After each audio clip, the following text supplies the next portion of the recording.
There's no shortage of doomsday videos out there warning you about required minimum distributions. But the truth is, for most people, RMDs aren't a problem at all.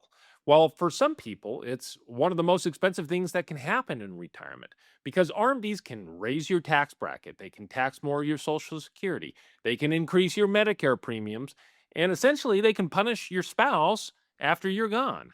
But the first question should never be, how do I reduce my required minimum distributions? You should determine if you even have an RMD problem in the first place. And by the end of this video, you'll hopefully know which side of that line you're standing on, and if you're on the wrong side, how you can make some adjustments to fix that. So, first, let's make sure we're on the same page about what required minimum distributions even are. For most of your working life, the government let your 401k and your traditional IRA or your TSB grow without taxing it. But that was always a deal, not a gift. They let you skip the tax on the way in so they could collect it on the way out. And eventually they want their money. So once you turn 73 or 75, depending on the year that you were born, they make you start withdrawing a set percentage of those accounts every single year, whether you need it or not. And that percentage gets larger and larger as you get older. But if you were going to spend that money anyway, a required minimum distribution hardly changes a thing. If your life costs $70,000 per year and your withdrawals were already going to be around that same amount anyway, then the government forcing the money out is just making you do what you were already going to do. You withdraw it, you live on it, and you pay the tax. No big deal. Now, this scenario only becomes an issue if everything in the account is invested in the market and the market's down that year because you can get forced to sell stocks at the worst possible time. That's why part of proper retirement planning is keeping the money destined for RMDs in something that holds its value. So a bad year in the market never forces your hand on the withdrawal. But for the typical retiree, this whole RMD thing is a non event. RMDs only become an issue when they force out more than your life costs, because that extra money you didn't ask for can create a negative ripple effect. So, which side of the RMD line are you on? In order to determine that, you have to look at how much the government is going to force out and whether it runs past what your life costs. Here's how that forced number gets set. The first year, the government makes you take somewhere around 4% of your collective pre tax balance. So, on a $2.5 million account, you're looking at roughly $100,000 that they force out in year one, and more as time goes on. If that person's life only costs $60,000, then $40,000 of that income is money they never needed and they never wanted. That gap is the problem. And it usually starts to show up once your pre tax accounts climb past somewhere around $1 million, and it gets more serious the higher you go. And don't just look at year one, because the first required withdrawal is the smallest one you'll ever take. The percentage climbs every year, and the account can keep growing underneath it. So the real question is whether those forced withdrawals ever start handing you more income than you were going to spend, not just in the first year of RMDs. And be honest with yourself about that spending number. Use what your life costs, not the stripped down version you can tell yourself that you want to live on, because the entire test depends on that figure being real and accurate. If that's your situation, it means you did something genuinely hard. You outsaved your own retirement. You built up more than what your lifestyle costs. And that's the kind of position that most people never get anywhere near. So take the win because it is real. But it does leave you with a problem.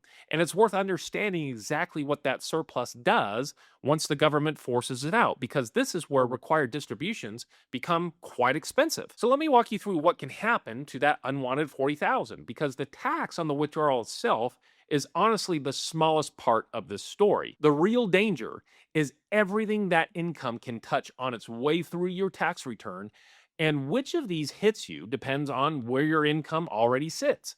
It can push you into a higher tax bracket, so you're paying a higher rate than you would have otherwise paid. It can drag more of your Social Security into being taxed. Up to 85% of your benefit can be exposed to your ordinary tax rate.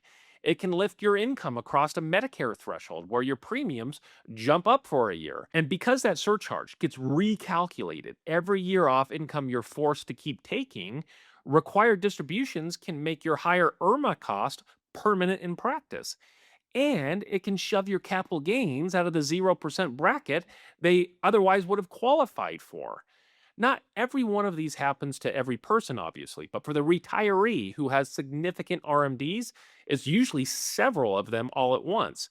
And the hardest part usually comes last when one spouse passes away, because the survivor goes from filing jointly to filing single, and the brackets get cut roughly in half, but the required distributions keep coming.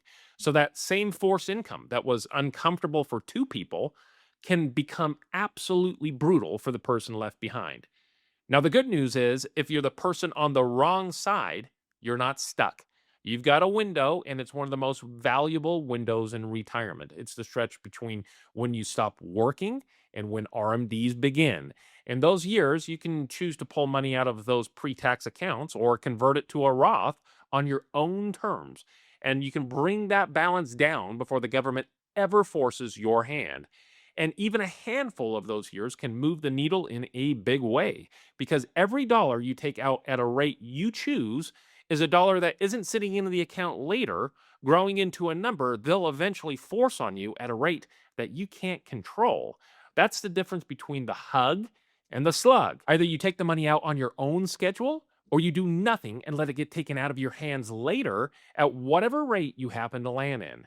And to be clear, none of this is about dodging the tax. You'll still pay it. For the person whose forced withdrawals are going to land in the higher bracket, paying it sooner at a lower rate is the goal. So there really are two mistakes I see around RMDs. The first is the person who clearly has a problem but ignores it because they feel comfortable and they figure a forced withdrawal is a problem that they'll deal with later. They spend their whole 60s sitting on an exact window that could have saved them significant amount in taxes.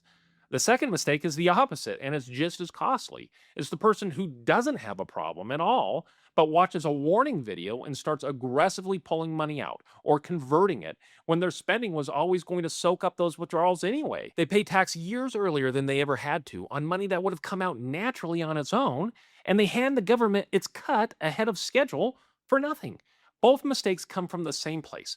And that's not knowing which side of the line you're on. And if you are on the wrong side, the clock matters more than almost anything else, because every year you spend in your 60s not dealing with it is a year of your best planning window going away for good. And if you've ever like a hand applying any of this to your own situation, you'll find a link right below in the description whenever you're ready to schedule time with us to get your retirement questions answered at no cost. And just remember, the difference between worrying about retirement and enjoying it usually isn't about having more money. It's about taking the time to inspect what you've already have and building a plan around it. As always, I appreciate you spending part of your day with me, and I'll see you in the next video.